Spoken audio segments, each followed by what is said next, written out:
Assalamualaikum warahmatullahi wabarakatuh teman-teman. Benarkah makam Nabi Hud dipalsukan oleh Ba'alawi? Mari kita dengarkan dari Gus Rumel, ahli sejarah teman-teman semua ya. Ba'alawi memasukkan makam Nabi Hud seperti ucapan Lora Zabidi. Mari kita dengar, ini dari channelnya Pamitnya Ngantor. Jangan lupa Tidak tonton benar teman-teman. bahwa Ahmad bin Isa itu hijrah ke Yaman. Dan jika benar-benar hijrah ke sana, memangnya apa bukti sezaman yang semasa dengannya yang membenarkan hal itu? Sebenarnya itu pertanyaan yang kerap diajukan para pembatal Ba'alawi, termasuk Lora Zabidi yang ditulis ulang oleh penulis RMI Anu Banten bernama Muhammad Yasin berikut ini. Saya akan coba menjawab dua hal yang diajukan Lora Zabidi di dalam status tersebut, dan saya sudah berkorespondensi dengan beliau lewat Gus Ali, teman saya di Twitter atau sekarang disebut dengan X. Pertama, benarkah Ahmad Al-Abbah An-Nafat bin Isa Ar-Rumi itu dimakamkan di Irak? Mungkinkah makam Ahmad bin Isa yang diklaim sebagai leluhur Ba'alawi di Husaisa itu dipalsukan? Menurut Kiai Zabidi, jangankan makam manusia biasa, makam Nabi Hud saja itu menurut Ba'alawi ada di Yaman. Sampai sekarang saya itu masih menemukan video orang yang menganggap makam Ahmad bin Isa di Yaman itu makam palsu. Kenapa? Karena Ahmad bin Isa yang asli menurut mereka itu makamnya ada di Irak, seperti Ken Rohya. Beliau mengatakan kalau makam Ahmad bin Isa itu ada di Najaf. Jika ini hunya ini kembali merujuknya ke Ahmad, maka jelas semua kitab yang menerangkan tentang makam Imam Ahmad Al-Abbah yang di Husaisah itu akan batal, langsung sambung menyambung batal semuanya.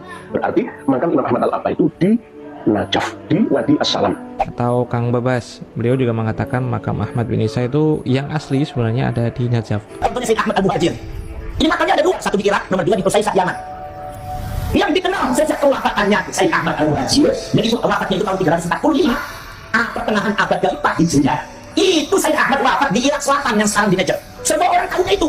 Seluruh dunia kalau mau ziarah ke situ Sayyid Ahmad tuh. Bahkan mantap sekali ya, sampai ngomong semua orang tahu kalau makamnya cuma ada di Najaf, bukan di Yaman. Kemudian yang terakhir dari KRT Fakih Wiradiningrat dalam tulisannya di situs resmi RMI Anu Banten juga mengatakan Ahmad bin Isa Ar-Rumi itu wafat di Najaf dan dimakamkan di Wadi As-Salam. Semua klaim itu masih saya dapati sebarannya hingga kemarin malam di sebuah komal di TikTok. Kata mereka Ahmad bin Isa yang asli itu tidak pernah hijrah ke Yaman, namun wafat dan dimakamkan di Najaf. Saya sangat penasaran dengan argumentasi mereka. Maksud saya, klaim mereka tentang hal ini semua, apakah ada sumber dan referensinya?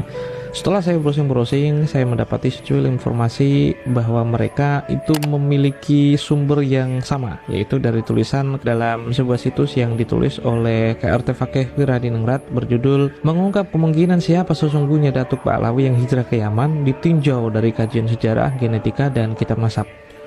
Keren banget tuh judulnya. Setelah saya baca-baca, ternyata referensinya cuma satu, yaitu Ansabul Asyair halaman 85. Mari kita buka referensi mereka dan kita mulai dari halaman 83 terlebih dahulu, yaitu penjelasan dari Wangsa Kapace Al-Imami. Wangsa Kapace Al-Imami adalah komunitas keluarga besar orang Arab yang nasabnya itu tersambung sampai Imam Ja'far As-Shadiq, kemudian berpindah ke Najaf atau Irak. Dan salah satu tokoh dari Wangsa Al-Kapace ialah seorang ahli nasab yang bernama Adnan bin Isa Al-Kapace. Ini bacanya bukan Al-Kopiji tapi Al-Kapace, karena di sini kata berbahasa Turki yang berarti pembuka pintu, yaitu Al-Kapace. Silsilah Adnan bin Isa Al-Kapace dijelaskan pada halaman 85 yang sampai kepada Ali bin Ahmad bin Isa Ar-Rumi. Perlu diketahui, Ahmad bin Isa selain memiliki anak bernama Muhammad seperti termaktub dalam Tahdzibul Ansab dan juga Al-Majdi, pada Muntakhil Al-Talibiyah juga disebutkan bahwa beliau memiliki anak bernama Ali. Baik penulis Tahdzibul Ansab, Al-Majdi, dan Muntakhil Al-Talibiyah adalah ahli nasab yang sezaman di abad ke-5 Hijriah. Dan Adnan bin Isa Al-Kapace adalah keturunan dari Ali bin Ahmad bin Isa ini. Saat silsilah Adnan bin Isa Al-Kapace ini dijelaskan sampai ke Ahmad bin Isa Al-Abbah Al-Muhajir, namanya itu disebut hijrah ke Indonesia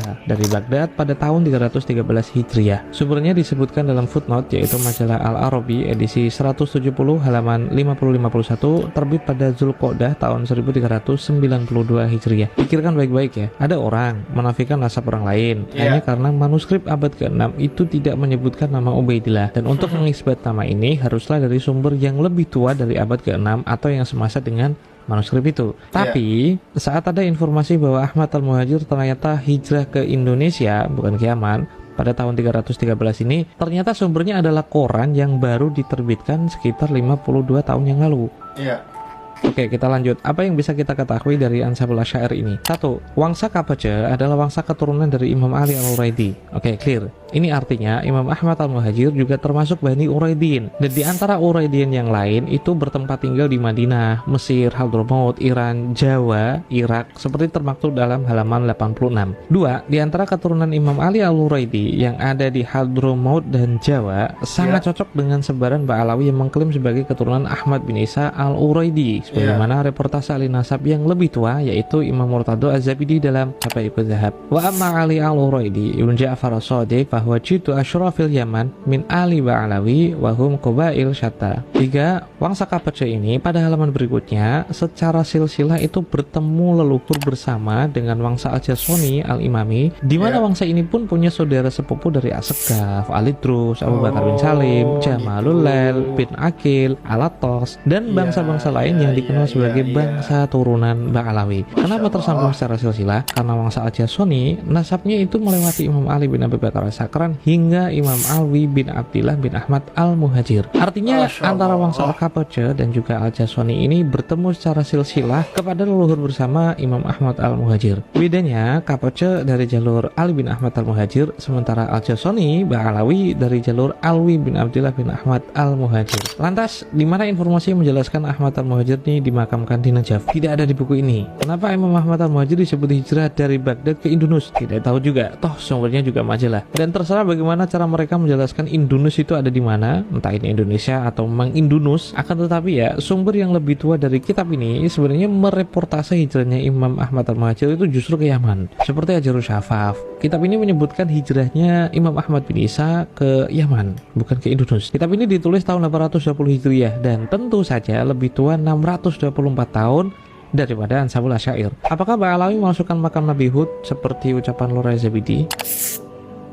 Ada-ada aja. Abu Muhammad Hasan Al-Hamdani, sejarawan asal Yaman yang wafat sekitar tahun 334 Hijriah. Otomatis ini Ba'alawi belum kesebar banyak ya di Yaman. Dalam kitab Sifatul Jaziratil Arab lil Hamdani punya reportase yang cukup menarik. Wa yufidu wadi Saubah ila baladi Mahruh wa haitsu qabru Hud An-Nabi sallallahu alaihi wasallam wa qabruhu fil Kasibil Ahmar thumma minhu fi kahfi musyarraf fi asfali wadil ahqaf wa huwa wadin ya'khudhu min baladi Hadramaut ila baladi Mahruh masirata ayyam wa ahlu Hadramaut yazurunahu hum wa ahlu Mahruh fi kulli waqtin. Taruhlah Abu Hasan Al-Hamdani ini hidup tahun 200-an Hijriah dan merekam sejarah di masa-masa itu. Maka pada abad ketiga Hijriah, penduduk Hadramaut dari reportasenya dan saksi mata langsung itu sudah menziarahi makam Nabi Hud setiap waktu. Dan karena di tahun ini Imam Ahmad bin Isa menurut klaim Ba'alawi belum melahirkan banyak keturunan termasuk Bani Alawi, bahkan mungkin saja belum menginjakkan kaki ke Yaman, maka pengetahuan warga Hadramaut tentang makam Nabi Hud sudah ada jauh sebelum itu. Taruhlah Anda tidak mempercayai Ahmad bin Isa itu hijrah ke Yaman, tapi tahun 200-an Hijriah dari semua informasi itu tidak ada satupun Ba'alawi yang lahir di sana. Lalu pendirinya aja belum lahir, bagaimana bisa orang yang belum lahir itu bisa memasukkan makam Nabi Hud yang sudah diziarahi orang-orang Hadramaut sebelumnya? Bagaimana bisa keturunan orang yang belum lahir bisa memalsukan makam Nabi Hud yang sudah diziarahi orang di Hadramaut? Pertanyaannya, klaim bahwa Ba'alawi memalsukan makam Nabi Hud itu sumbernya dari mana? Ya. Saya Rombal Abbas, ini Paman Ngantor, sampai jumpa. Mantap. Jangan lupa tonton channel Gus Rumail ya, teman-teman, seperti itu. Nah, sekian video kali ini. Jangan lupa subscribe, tembuskan 100.000 subscriber. Terima kasih. Assalamualaikum.